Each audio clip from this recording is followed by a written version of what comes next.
Oi, gente! Então, hoje a gente vai fazer uma aulinha que ela não tá na apostila de vocês, tá?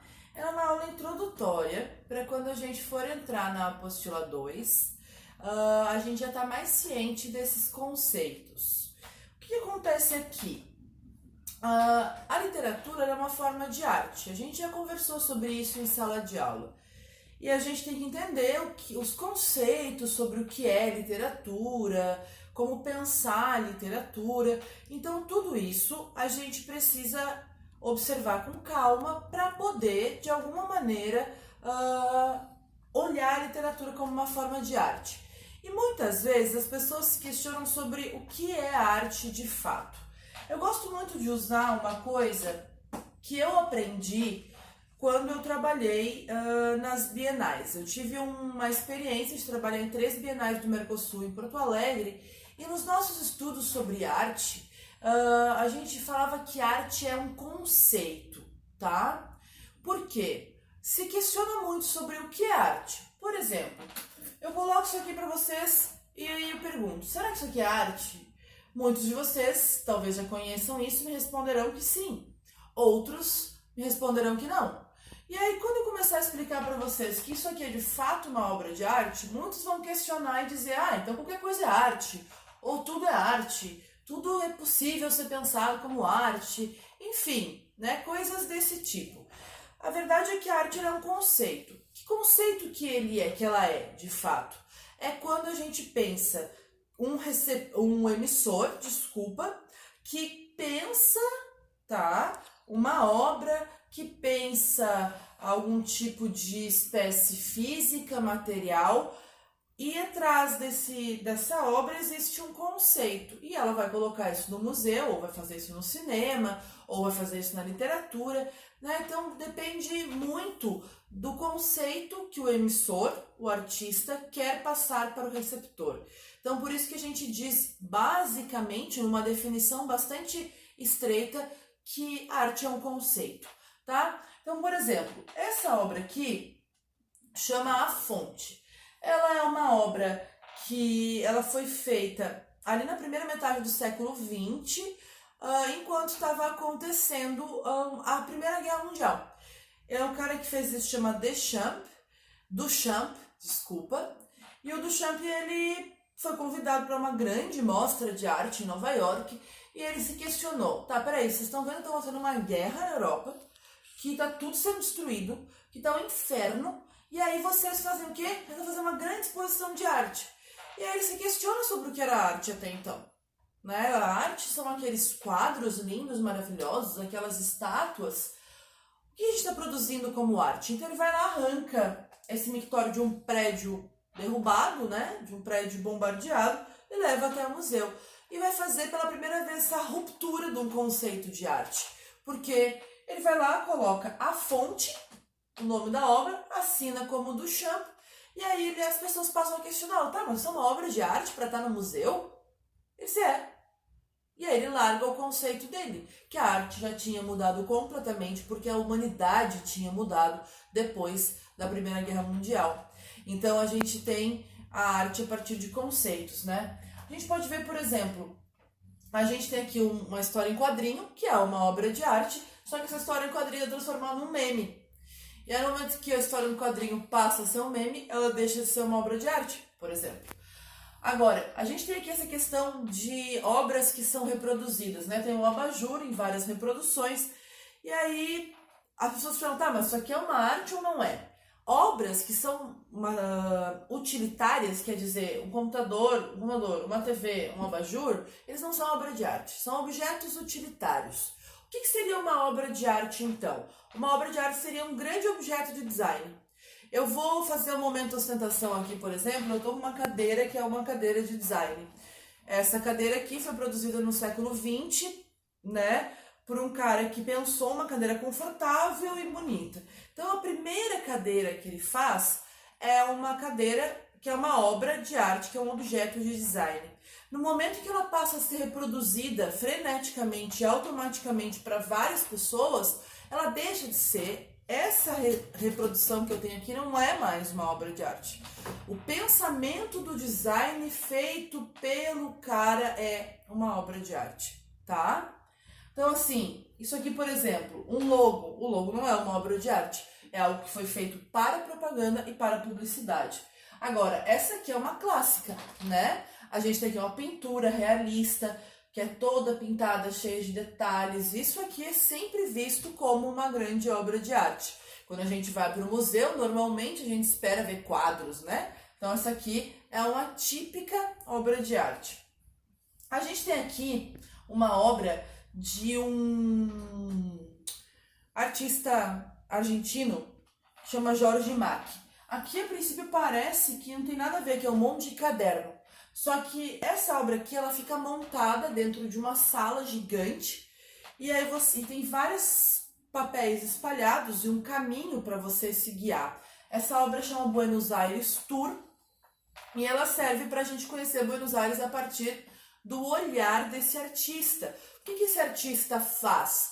Ele pega coisas assim no chão que ele vai recolhendo ao longo das suas caminhadas, fotos, cartas, tampinhas, pedaço de papel, dinheiro, coisas que ele vai recolhendo do chão, de vários pontos diferentes da cidade, e ele monta um mapa com esses materiais que ele recolheu no chão, e todos esses materiais contam uma história de alguém que vive em Buenos Aires. Então é uma obra muito legal. Então a gente pode ver até agora que a gente tem o quê? A gente tem escultura com a fonte, que é uma obra de arte.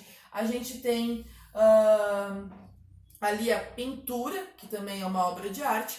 O design, que hoje já é visto como obra de arte, né?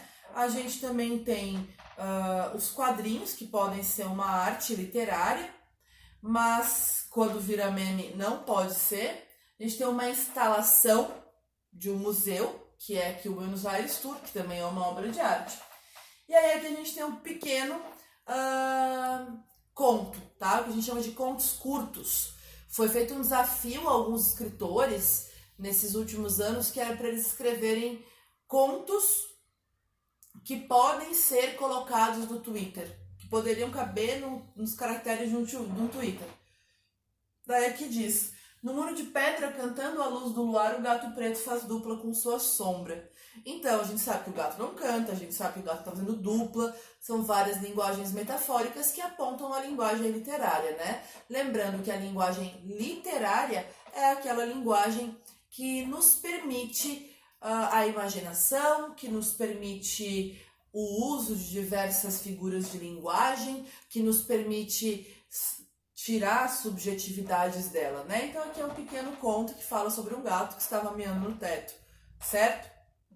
Aí aqui, isso aqui também é um poema, tá? Que é um poema misturado com imagens, que nasce no início do século XX, mas vai ter grande destaque mais na década de 60 e 70 aqui no Brasil, que é a ideia do poema-imagem, tá? Do poema-forma. A gente tem aqui a arquitetura, principalmente a arquitetura artística, tá? Nem toda arquitetura é considerada uma obra de arte. Mas como a gente está falando aqui da igreja de Gaudí, ele era um escultor e arquiteto. Então se mistura aqui a escultura e a arquitetura. Mas nem todas as obras arquitetônicas têm a ver com obras de arte, tá? Há só aquelas que têm a proposta de fazer uma grande obra para ser pensada como arte. Lembrando que eu falei antes que a arte, ela é um conceito, né? Aqui a gente tem um poema, que é bastante contemporâneo, um poema sem rima. A gente viu bastante como que funciona isso, né? Um poema sem rima, que a gente vai estudar um pedaço por pedaço das rimas ao longo dos nossos estudos literários. Mas aqui, ó, João amava Teresa, que amava Raimundo, que amava Maria, que amava Joaquim, que amava Lili, que não amava ninguém. João foi para os Estados Unidos, Teresa para o convento, Raimundo morreu de desastre. Maria ficou para a tia, Joaquim suicidou-se e Lili casou-se com J. Pinto Fernandes, que não tinha entrado na história. Ah, professora, que poema estranho. Então, é um poema contemporâneo. Os poemas mais modernos e contemporâneos não exigem da gente rima. E esse aqui chama quadrilha, que é aquela lógica que a gente tem nas quadrilhas juninas, que um casal vai se trocando com o outro, tá? Aqui eu vou dar uma puladinha, porque esse é um material que a gente vai ver em outra aula. Eu não posso abrir para vocês esses links do YouTube, tá? Infelizmente, se eu abrir aqui, o YouTube me bloqueia e a gente não consegue colocar a aula no ar. Mas fica a dica de vocês abrirem os links que eu vou colocar aqui, tem mais de um, eu ia passar para mostrar, mas depois vocês vão ver. Abram os links, que são todas obras de arte, são músicas, o outro é um link que vai mostrar outra obra daquele argentino que eu falei, o Jorge Mack, tá? Então a gente não vai abrir os links por causa desse pequeno probleminha. Agora aqui, tem muito questionamento sobre o que é cultura ou o que é arte, né? E muitas vezes a gente tem uma mania de validar cultura, de validar arte por aquilo que a gente acha que é bom. Ou por aquilo que faz parte da nossa cultura. E isso não vale. Às vezes a gente olha pro funk e diz, isso não é cultura. Ou então a gente olha para uma música e diz, isso não é uma arte, né? É. Uma das provas mais concretas disso, eu trouxe aqui para vocês uma música que eu acho que a galera aí que gosta de rap conhece, tá? Então tá aqui, ó. São Paulo, eu não sei cantar, então eu vou só ler. São Paulo, dia 1º de outubro de 1992, 8 horas da manhã. Aqui estou mais um dia, sob o olhar sanguinário do vigia. Você não sabe como é caminhar com a cabeça na mira de uma HK. Metralhadora alemã ou de Israel, estraçalha ladrão que nem papel. Na muralha em pé, mais um cidadão José, servindo o Estado, um PM bom. Passa fome, metido a Charles Bronson. Ele sabe o que eu desejo, sabe o que eu penso. O dia tá chuvoso, o clima tá tenso, vários tentaram fugir e eu também quero. Tem um rap aqui, a música é uma forma de arte, então aqui a gente tem como confirmar isso que eu disse sobre termos, formas de arte distintas, tá? Aqui a gente tem um quadro do Salvador Dalí, que é uma arte, uma obra de arte. Aqui a gente tem uma intertextualidade dos Simpsons, que como é mais uma forma de fazer uma espécie de, como é que eu falo, de... Ai, gente, me perdi no nome das coisas da intertextualidade, mas quando a gente quer fazer uma brincadeira, né? Quando a gente quer debochar, quando a gente quer ironizar. Então aqui a gente tem essa paródia, tá? Do Salvador Dalí, feita pelos Simpsons. Aqui tem o vídeo que eu falei pra vocês do Jorge Mack, tá? Depois vocês assistam em casa. E aí a gente vê alguns conceitos sobre o que é arte. Primeiro, quando a gente pega o dicionário, tá escrito lá: a arte é a produção consciente de obras, formas ou objetos voltada para a concretização de um ideal de beleza e harmonia ou para a expressão da subjetividade humana. Lembra que eu disse para vocês que uma das funções da literatura é atingir a nossa subjetividade, tirar a gente da nossa zona de conforto. Então tá aqui, a literatura é uma expressão de arte, então ela entra nessas definições. Aqui tem outra que eu retirei da revista Óbvios, que é uma revista de arte contemporânea e tal. A arte geralmente é entendida como atividade humana ligada à manifestação de ordem estética ou comunicativa. Então vamos pensar, ordem estética, taranã. Ordem comunicativa, aqui, tá? Então a gente pode ter uma escultura, uma pintura, ou a literatura e a música. Então tem estética e comunicação. Realizada a partir da percepção, das emoções e das ideias, com o objetivo de estimular essas instâncias da consciência e dando um significado único e diferente para cada obra. E agora, a gente tem aqui alguns conceitos de literatura. Antes de eu entrar diretamente no conceito de literatura, eu quero comentar com vocês que nós temos as 7 grandes artes clássicas, tá?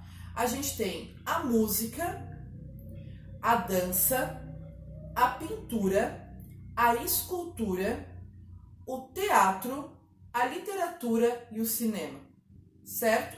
Então essas são as grandes artes clássicas. A literatura é considerada uma grande arte desde a da Grécia Antiga. Quer dizer, a gente antes de Cristo já sabia que a literatura era uma forma de arte. E aí a gente tem algumas coisas importantes aqui. A literatura é, na realidade, uma reunião de diversos aspectos estruturais, sociais e culturais dentro de uma manifestação textual. Se a gente pegar o primeiro conceito do que é a literatura, o conceito é: a literatura é a arte da palavra. E com esse conceito é sempre bom lembrar-lhes que quando a gente, por exemplo, vai lá olhar um quadro, daí a gente diz: nossa, que trabalho bonito, que trabalho bem feito, que pintura bonita e tal. Massa!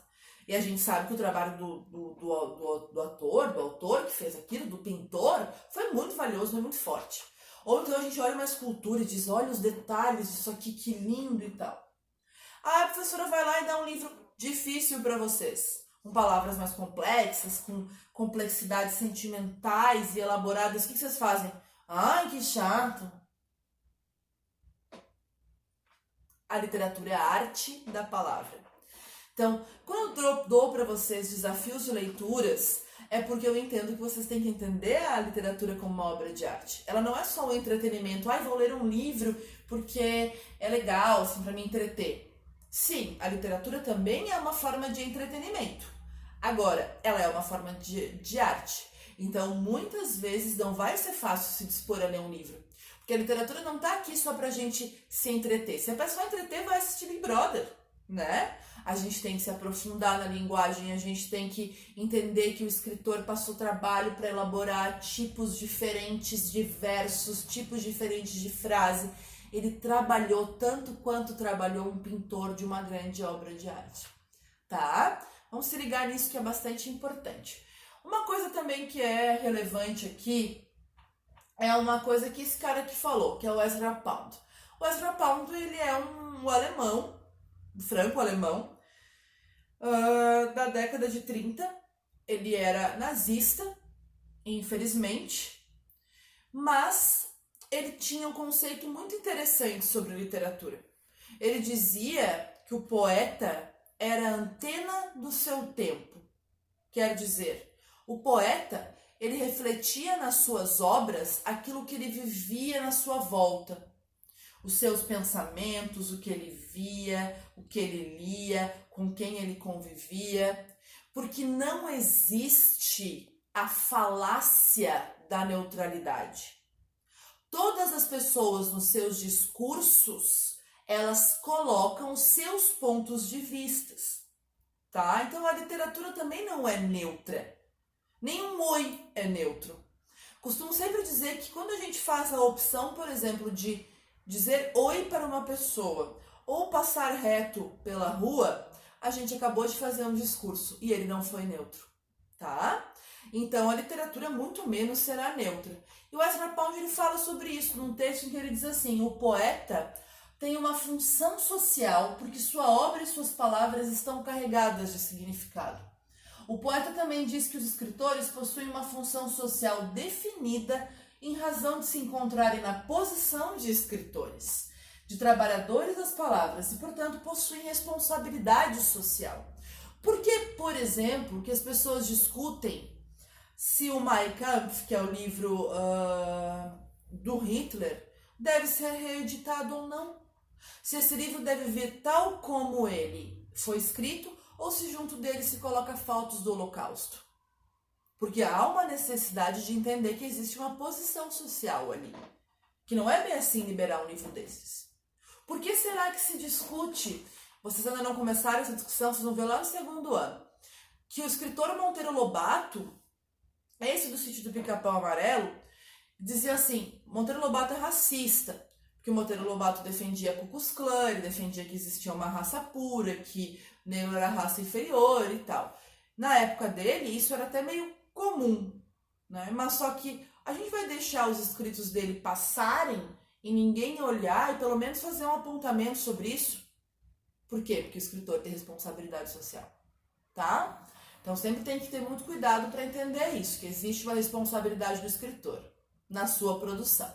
Então aqui, sabemos que a literatura, além de refletir a realidade vista pelos olhos dos artistas, é um veículo de disseminação de ideias e, independente do seu teor, causa determinados impactos e sensações no imaginário dos seus leitores. É muito bom fazer essa discussão, gente, gostaria de poder abri-la em sala de aula, Quando, por exemplo, aconteceu de tentarem proibir livros o ano passado. Vocês devem ter visto que lá no governo do Amapá, se não me engano, lá no norte, eles disseram que queriam proibir uma lista de livros. Daí tu pensa, vai proibir arte? A gente pode concordar ou discordar do que a gente está lendo num texto, seja ele literário ou não. Mas o importante é que a gente tenha acesso a todos os textos. Essa é a capacidade que a gente tem de poder debater arte, debater literatura, né? Poder abrir precedentes para conhecer coisas novas. Então, a ideia da literatura é essa, é causar sensações, é mexer com os nossos imaginários, tá? E por último, eu trago então esse conceito aqui, que é a literatura é como as demais formas de arte, tem a capacidade de provocar no seu leitor um estranhamento diante da realidade, como se víssemos pela primeira vez sob um prisma diferente. Quer dizer, a gente já pode ter visto várias coisas sobre Florianópolis, mas de repente a gente vai lá e vê o Fantástico da Ilha de Santa Catarina, que eu acho que o primeiro B foi quem começou a ler esse livro esse ano. Pô, será que a gente já viu o mundo, a Florianópolis, a nossa Florianópolis por esse ângulo? Será mesmo? Então, é um pouco questionar essas coisas para a gente poder reconhecer novos elementos no que a gente está fazendo, tá bom? Então, tá aqui, deixo vocês com esse questionamento da literatura e espero que possamos ter um debate aí na nossa videoaula dessa semana que a gente tem a videoconferência, certo? Um beijo!